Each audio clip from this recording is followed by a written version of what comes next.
Hi all, welcome to day 5. I think last time I gave you some exercises about, sorry, I've just lost my screen, sound noises you can do to relax your body, as well as I was talking about EFT practices.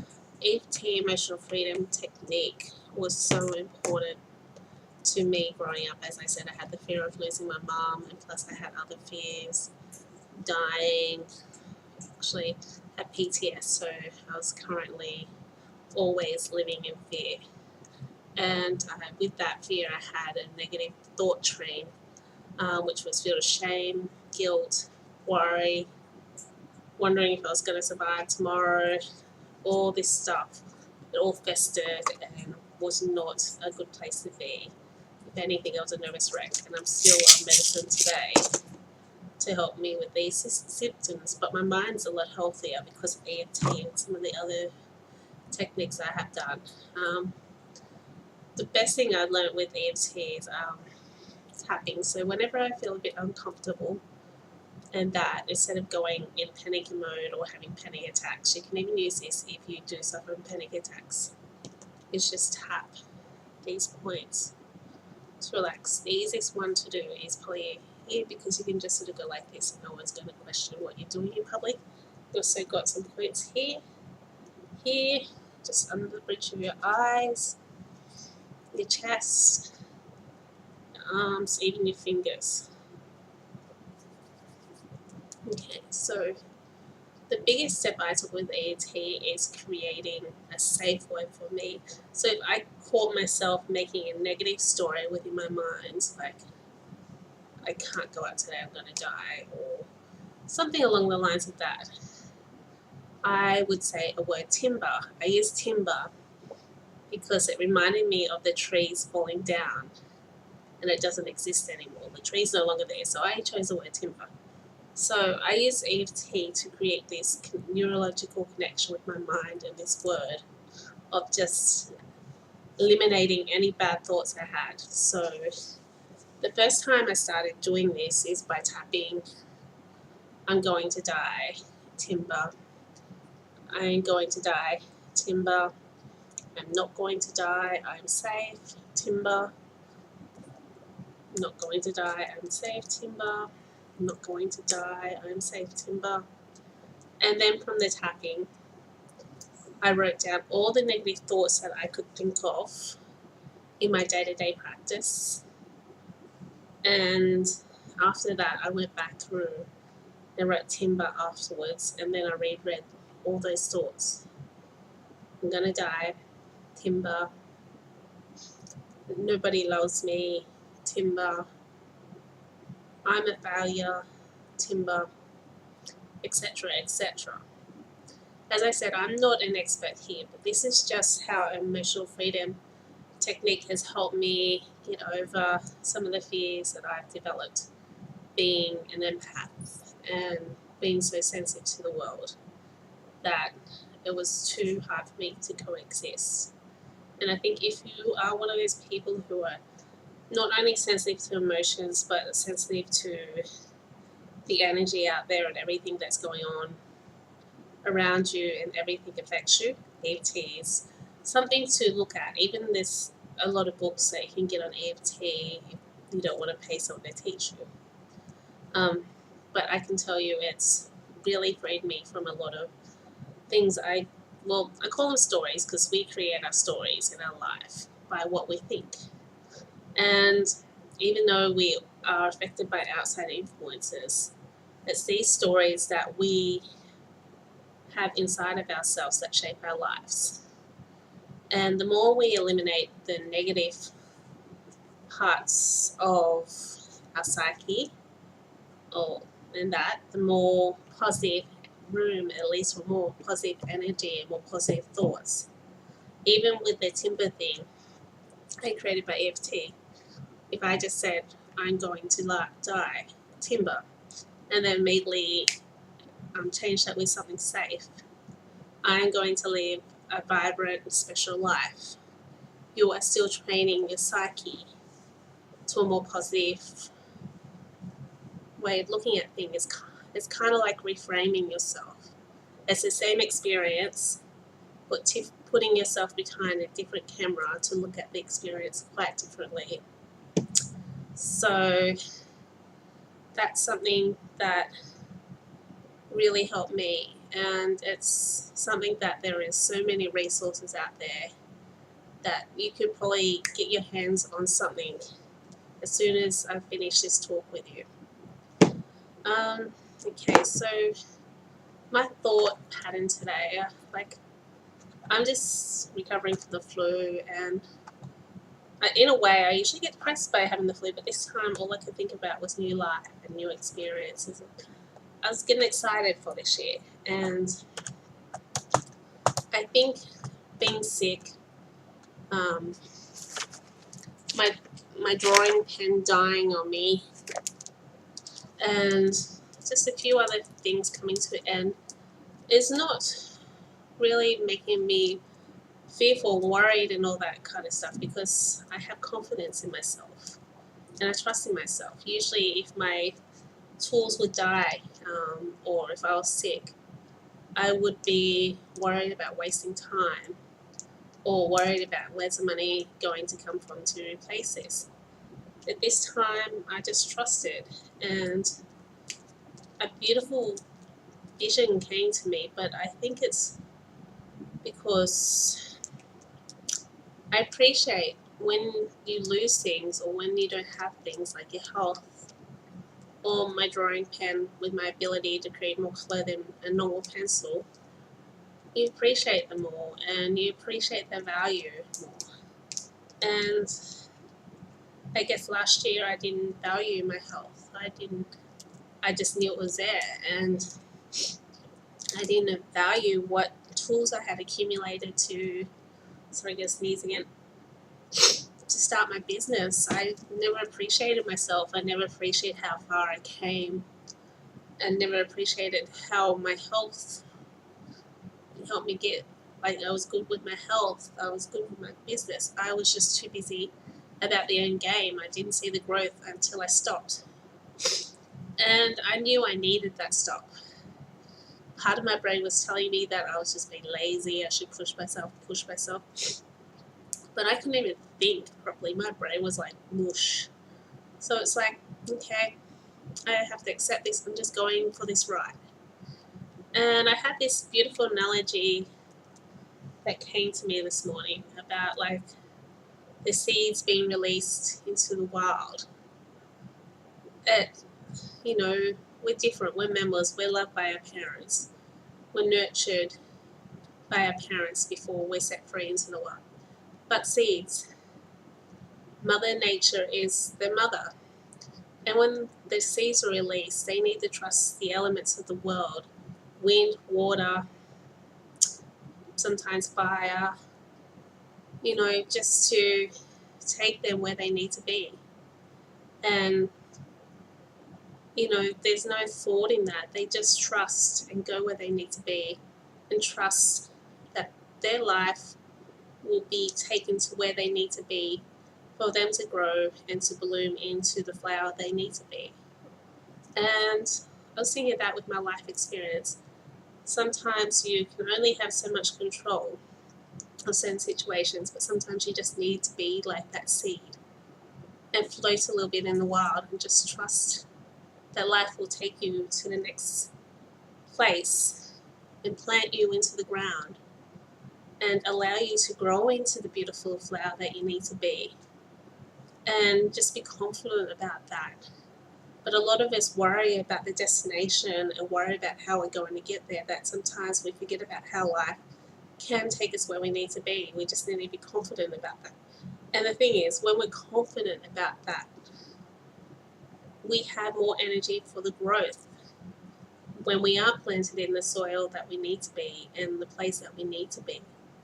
Because we didn't worry about things that were out of our control. We just knew we were going somewhere.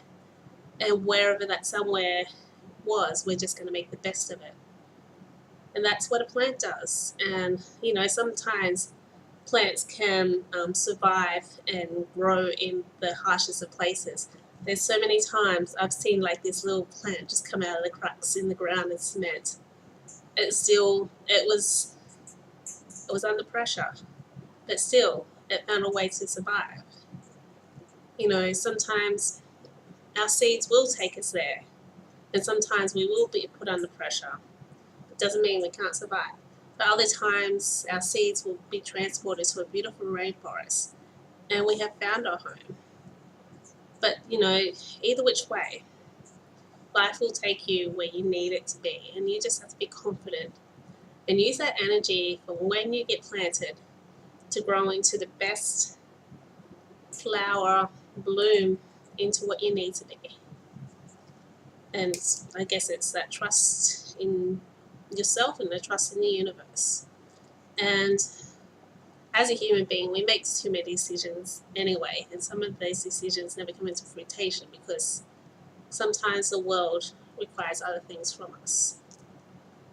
And sometimes we just need to listen to that. And I woke up feeling really good. I think it's because I've been dreaming a lot of good dreams about me teaching the world, being a teacher, working with animals, doing all those things I love. And it's really grounding and nesting me for my next part into the world. And it started making me think that spirit, with all those bad experience I had with spacing out, not feeling like in control of my visions, and seeing ghosts and the wall just materializing out of existence, doing so much astral traveling, was just to bring me back to who I am and to remind me how unlimited I am as an individual. I think sometimes I get so trapped in being real in society that I lose who I am and forget who I really am. And as I said to you this before, every time I walk away from myself, these are stronger. And I think it's just a world just reminding you, Cassie, you don't need to go that way anymore. Come back to who you really are. You're an unlimited human being who will conquer, or not even conquer, but be the person you need to be in this world. And conquer those things holding me back. And I really believe that I can do that. I woke up feeling really good about who I was and what I can do. Last year, I was worried about something my husband said, and that's usually how I lost most amount of motivation, because I needed someone to believe in me, and the person I love most didn't believe in me and said, like, if you don't make so much money by the end of this year, I want you to go back to full-time work. That's not what my spirit wants. My spirit wants to develop my art, develop myself as an individual. That's where my heart needs to be at the moment. I've done the full-time work. I've done the hard yards. I'm still working part-time. And if you watch my former videos, I'm dreading it because the energy that is zapped out of me there is just too much for me to give. Like, I can handle it, but it's just too much of a sacrifice for me because I want to put that energy into what I love. And I believe I can do that.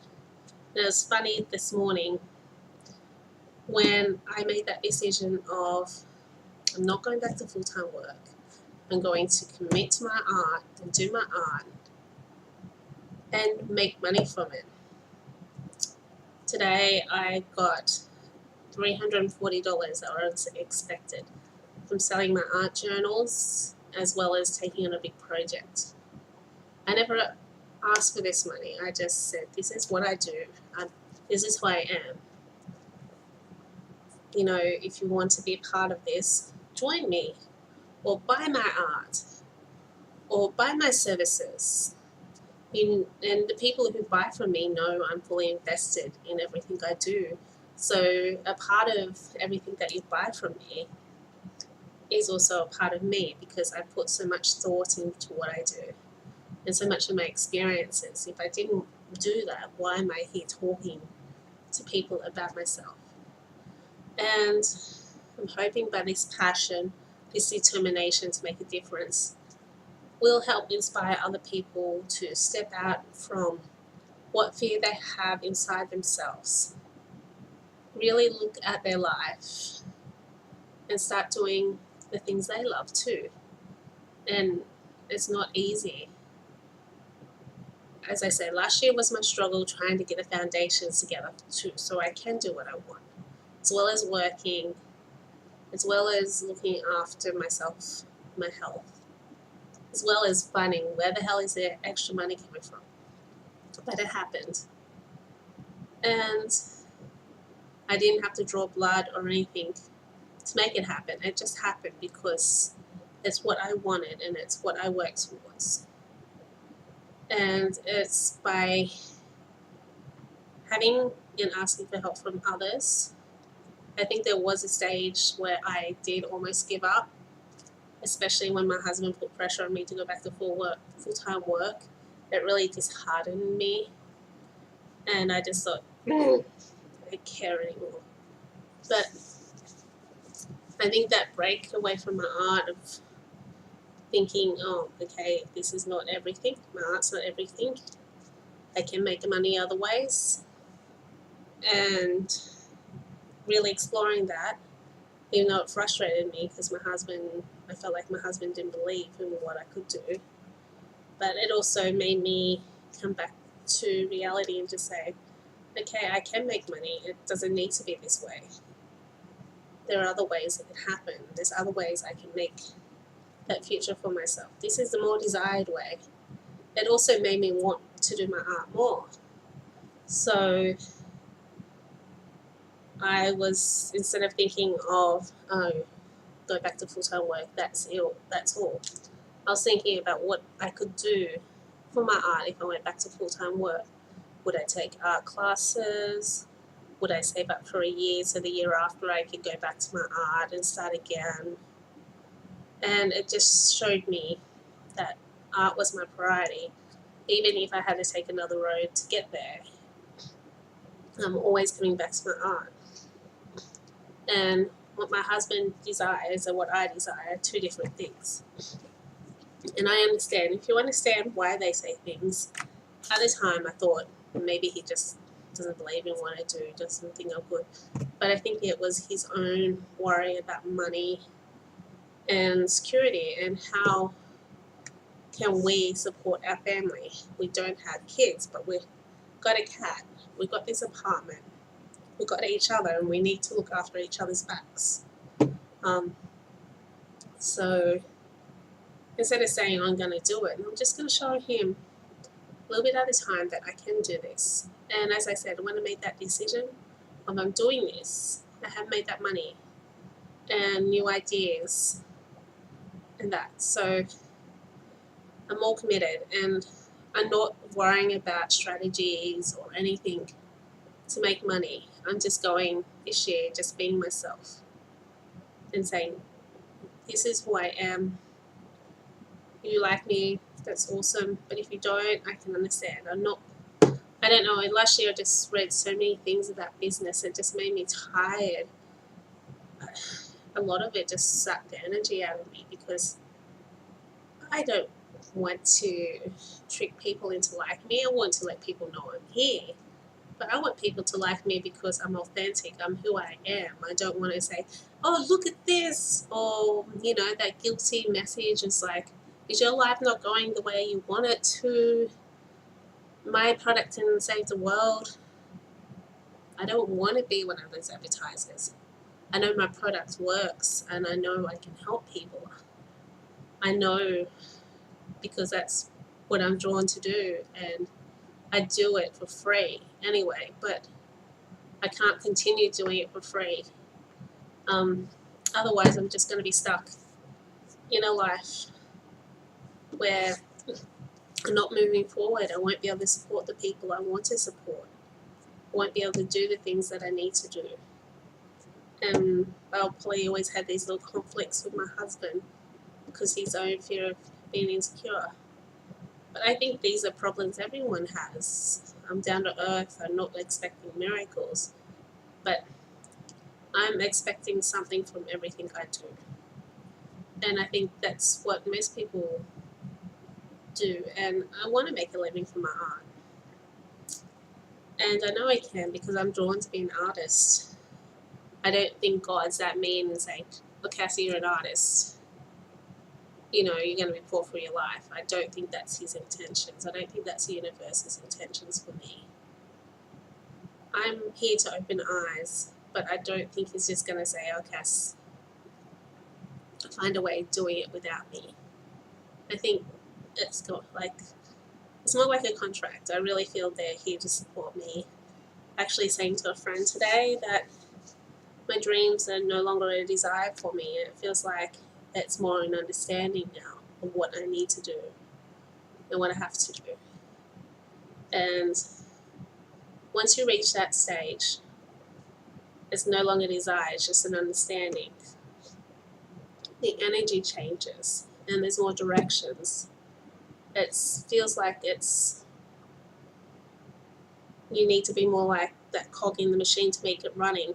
Desire, you just feel like, where are you? Where are you? I want you. Where are you? But once you jump into that understanding of that desire, and it no longer becomes a desire, it just becomes an understanding. You start doing that work to make it more real for you. I just noticed that this is the longest video ever, and I'm probably talking a lot about myself. It's just that I woke up feeling really excited today, that's all, and I wanted to share my excitement with everyone. And it's actually the first day I've actually felt life this year since New Year's Eve, because I've been feeling so unwell.